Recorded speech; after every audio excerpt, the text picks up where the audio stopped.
Case 005, The Impossible Thread.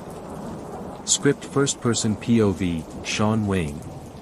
Sleep Town Vibes audio series. It was raining again. It's always raining when things start to unravel. The kind of rain that makes the city feel like it's folding in on itself, edges blurring, shadows warping.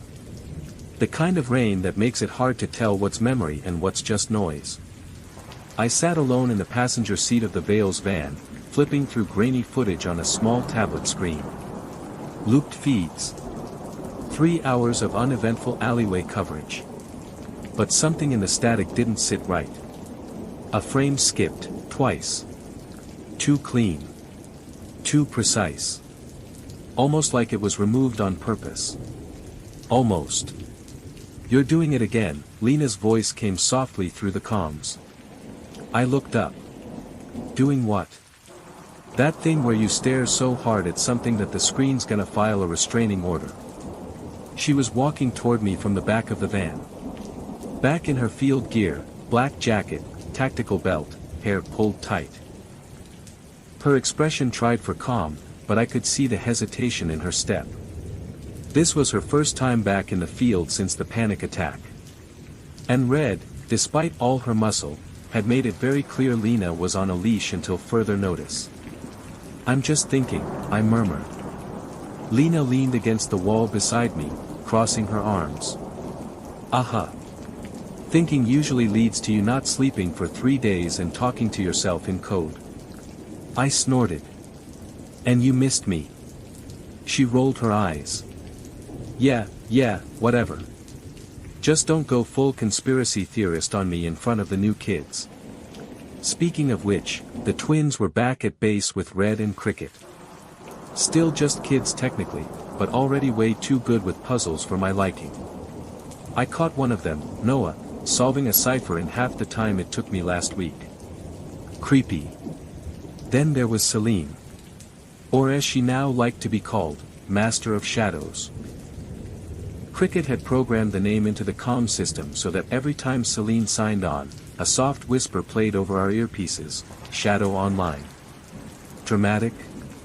Yes. Fitting? Absolutely. "Do you see her?" I asked Lina, narrowing my eyes at the rooftop across the street. "Nope," she replied. "And it's pissing me off." Selene had been running Red's stealth test all day. Shadowing us without being seen, taunting us through the comms every now and then. No visual confirmation. No trace. Just the occasional sarcastic whisper.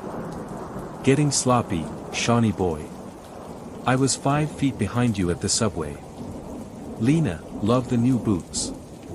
Real quiet. Almost like you're trying to impress someone. "You think she's actually here?" Lina asked. "I think she's probably been here the whole time. And now she's listening to this and laughing." "Definitely." There was a pause, then Selene's voice slid into the channel. "Ah, you two are getting along so well. Almost makes me feel bad for how bad I'm gonna beat you in this test." Lina groaned. "I hate her." "No, you don't." "Yeah. I don't." A second later, the tablet buzzed. Another frame skip. That's when I noticed it. "Wait," I muttered, tapping back. That same glitch was in the footage from the alley downtown. And near the mall district. "You thinking what I'm thinking?" Lina asked, watching my face. "If we're seeing the same glitch in 3 different feeds from 3 different angles, synced to the same timestamp, then it wasn't a glitch." I nodded slowly, eyes narrowing. "Something's editing the city's surveillance. In real time." Lina looked alarmed. "Can Cricket do that?" "No." "Can we?" "No." "So who the hell can?" I didn't answer right away. I just stared at the freeze frame. A blur of movement. An outline that shouldn't be there. A shadow where no person should be. It made my skin crawl. "Red's gonna want to hear this," I said at last, "Case 005. The Impossible Thread. Script Part 2, The Truth Game. Sleep Town Vibes audio series. Later that night, The Truth Game begins. Updated scene. The lights were low. Everyone had gathered in the Vale's living room, even the twins, who sat curled up on the bean bags like sleepy little spies. Red stood at the center, arms crossed. All right. You all know the rules. One truth. Each person. No matter what. I was the first to speak. I've been piecing something together, I said, slowly. A theory. I call it the impossible thread. I think we've been manipulated already. I think there are holes in our memory we don't know exist. Lina went pale. Cricket's voice crackled in from the speakers. You're not wrong. Selene blinked. Well, that's not terrifying or anything. I shrugged. Just a theory. I'll update you all in 5 years. That got a laugh. Lina went next. I've been experimenting with profiling. Learning how to map people's emotional states from their speech patterns, their habits, their micro-expressions. And I think one of us isn't being honest. Everyone froze. Lina just smiled. Not saying who. Yet. Red narrowed her eyes. We'll circle back to that. Then the twins. Noah confessed he liked tea parties. Nia said she hides gummy bears in the comms drawer and blamed every missing supply run on the dog, which we don't have. It lightened the mood. Then came a pause. The speakers went silent. And then, footsteps. Soft. Approaching from the hallway just past the server room. We all turned. For a moment, I genuinely didn't recognize her. She stepped into the room in black joggers, a loose hoodie, and a sheepish expression. Her face was unfamiliar and somehow exactly what I expected: short, athletic build, sharp eyes, jet black hair with choppy bangs just barely brushing her brows. Hi, she said, voice unfiltered for the first time. Still unmistakably Cricket. I figured, if we're doing truths, I should probably show up. Lina gasped. Cricket. Name still classified, she teased, rubbing the back of her neck. Selene let out a low whistle. Oh hell yes. You did not tell me you were hot. Cricket blinked. I am.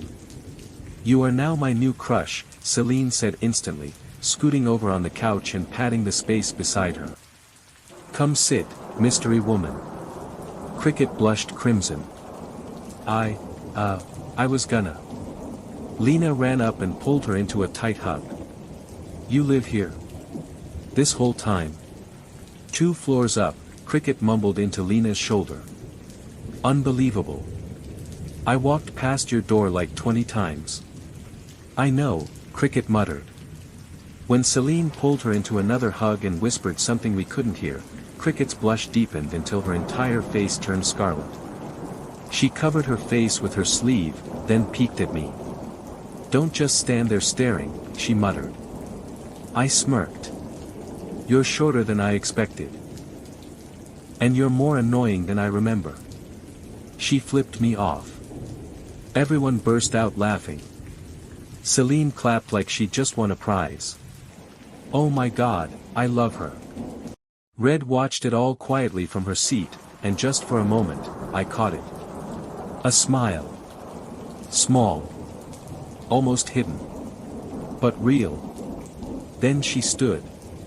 I missed the last round, Red said. So I'll give 2 truths.